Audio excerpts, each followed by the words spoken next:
ദേവലോകം ചാനലിലേക്ക് എല്ലാവർക്കും സ്വാഗതം.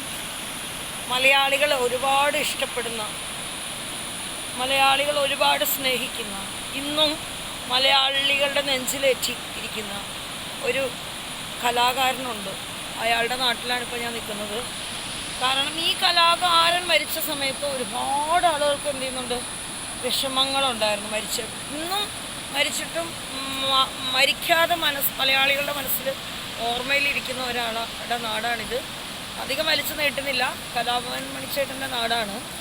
ഇതിൻ്റെ തൊട്ടപ്പുറത്താണ് കലാഭവൻ മണിച്ചേട്ടൻ്റെ, ഈ പാലത്തിൻ്റെ അപ്പുറത്താണ് കലാഭവൻ മണിച്ചേട്ടൻ്റെ വീടും അന്ത്യവിശ്രമം കൊള്ളുന്ന സ്ഥലമൊക്കെ അവിടെയാണുള്ളത്.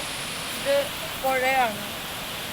തൻ്റെ പാട്ടുകളിലെല്ലാം ഒരുപാട് വർണ്ണിച്ചിരിക്കുന്ന ആ പുഴയാണ് ഇത്.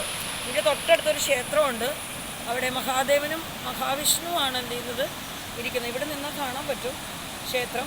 പിന്നെ ഞാനെങ്ങനെ ഇവിടെ എത്തിപ്പെട്ടെന്ന് വെച്ച് കഴിഞ്ഞാൽ, പിന്നെ ഞാൻ ഇന്നലെ ഭക്ഷണം കഴിച്ച് ഭയങ്കര വെയിലായിരുന്നു. അപ്പം നടന്നിങ്ങനെ എന്ത് ചെയ്തു, ഒരു റോഡ് സൈഡിലെ തണൽ കണ്ടുകൊണ്ട് ഫ്ലെക്സ് ഇട്ട് നമ്മളവിടെ എന്ത് ചെയ്തു, ഷീറ്റ് വിട്ട് കിടന്നുറങ്ങി. നല്ലോണം ഞാൻ ഉറങ്ങി. ഒരു 1.5 മണിക്കൂർ ഞാൻ കിടന്നുറങ്ങി.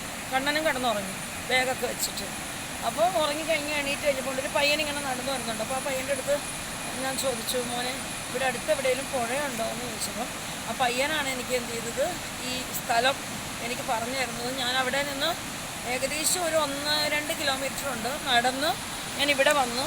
അപ്പോഴത്തേക്കും അമ്പലം അടച്ചു പോയ സമയമായിരുന്നു കേട്ടോ. ഞാൻ ഇവിടെ വന്ന് എന്ത് ചെയ്തു, ഈ സൈഡിൽ ആ കാണുന്ന പാറയുടെ അവിടെ, ഇവിടുന്ന് അങ്ങോട്ട് പാറയാണ്. പിന്നെ വേറൊരു കാര്യം കൂടെ ഉണ്ട്, ഒരുപാട് പേര് മരണപ്പെട്ട സ്ഥലമാണ്. കഴിഞ്ഞ ആഴ്ചകളിലും കൂടെ ഇവിടെ മരണം നടന്നെന്നാണ് പറഞ്ഞിട്ടുള്ളത്. കാരണം എന്താണെന്ന് വെച്ചാൽ ഇവിടെ ഇങ്ങനെ കുളിക്കാനായിട്ട് ആളുകൾ ഇറങ്ങും. ഈ പാറയുടെ സൈഡിൽ ചെറിയ ചെറിയ വിള്ളലുകളുണ്ട്. അവിടത്തേക്ക് എന്ത് ചെയ്ത് ആകർഷിച്ച് കൊണ്ടുപോയി എന്ത് ചെയ്യും, മരണം നടക്കുന്ന സ്ഥലമാണ്. കഴിഞ്ഞ ആഴ്ച നടന്ന സ്ഥലമാണിത്.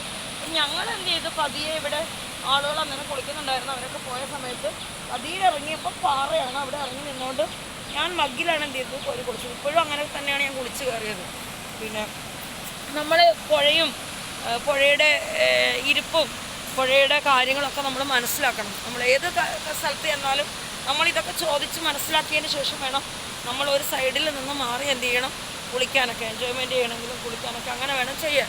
ഞങ്ങൾ അങ്ങനെയാണ് ചെയ്തത്. അപ്പോൾ ഞാനും കണ്ണനും കൂടി ഇപ്പോൾ എന്ത് ചെയ്ത് കുളിച്ചു കയറി. രാവിലെ ഒരു കുളിയൊക്കെ കഴിഞ്ഞ് ഞങ്ങൾ അമ്പലത്തിൽ കയറിയിട്ടാണ് ഇവിടെ വന്ന് ഒന്നും കൂടെ കുളിച്ച് അലക്കി തുണികളൊക്കെ ഞങ്ങൾ നല്ലോണം കഴുകി മടക്കി വെച്ചിട്ടുണ്ടെങ്കിൽ അത് കഴിഞ്ഞിട്ടാണ് ഞാൻ വീഡിയോ ആയിട്ട് വരുന്നത്. അപ്പം എനിക്കൊരു കാര്യം നിങ്ങളടുത്ത് പറയാനുണ്ട്. ഇതിട്ടിരിക്കുന്നതിന് നല്ല ചൊറിച്ചിലുണ്ടെന്നും എന്നെ വളർത്താതിരിക്കാൻ, എന്നെ മുന്നോട്ട് കൊണ്ടുപോകാതിരിക്കാനായിട്ട് പലരും ശ്രമിക്കുന്നുണ്ടെന്നും എനിക്ക് നല്ലോണം അറിയാം. അത് എനിക്ക് തിരുവനന്തപുരത്ത് വെച്ചേ എന്ത് ചെയ്യുന്നതാണ്, എനിക്കറിയാവുന്ന കാര്യങ്ങളാണതെല്ലാം. ഞാൻ അതിനെയൊക്കെ തരണം ചെയ്ത് വളരെ നല്ല രീതിയിൽ തന്നെ എൻ്റെ ആത്മീയ ജീവിതം ഞാൻ കൊണ്ടുപോകുന്നുണ്ട്. ഈ ആത്മീയ ജീവിതം എത്തേണ്ട പോലെ എത്തുകയും ചെയ്യും, എത്തേണ്ടവിടത്ത് ഞാൻ എത്തിക്കുകയും ചെയ്യും. നല്ല ദൃഢനിശ്ചയമുണ്ട് എനിക്ക്.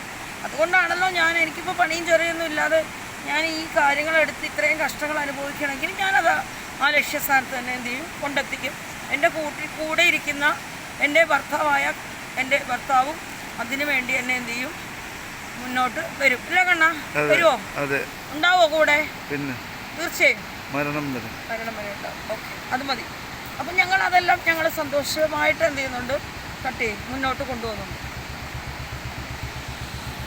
ഒരുപാട് എനിക്കറിയാം എന്നെ ഇങ്ങനെ നോട്ടം ഇടുന്നുണ്ടെന്നും എന്നോട് അസൂയുണ്ടെന്നും എന്നെ വളർത്തത്തില്ലെന്നും വെക്കുന്ന എൻ്റെ വീട്ടുകാരാണ്. പിന്നെ എന്ത് ചെയ്യുന്നത്, എന്നെ അറിയാത്തതും മനസ്സിലാക്കാത്തതുമായ പല ആളുകളുണ്ട്. അതൊന്നും എനിക്കൊരു വിഷയമല്ലടോ, അതൊന്നും അല്ല വിഷയം ഇവിടുത്തെ. പക്ഷേ ഇതിനെ എങ്ങനെ എതിരിടാമെന്നുള്ളതാണ് എൻ്റെ വിഷയം. അതായത് ഇങ്ങനെ ഇരിക്കുന്ന ആളുകളെ എങ്ങനെ എതിരിടാം. ഇനിയിപ്പോൾ ഞാനൊരു ഉദാഹരണം നിങ്ങളെടുത്ത് പറയാം. എനിക്ക് വേണ്ടി കൂടോത്രം ചെയ്യുന്നവരുണ്ട്, എനിക്ക് വേണ്ടി മന്ത്രവാദം ചെയ്തവരുണ്ട്, എന്നെ നശിപ്പിക്കാൻ വേണ്ടി പലതും ചെയ്ത ആളുകളുണ്ട്, എൻ്റെ വീഡിയോ കാണുന്നവരുണ്ട്, പല ആളുകളുണ്ട്.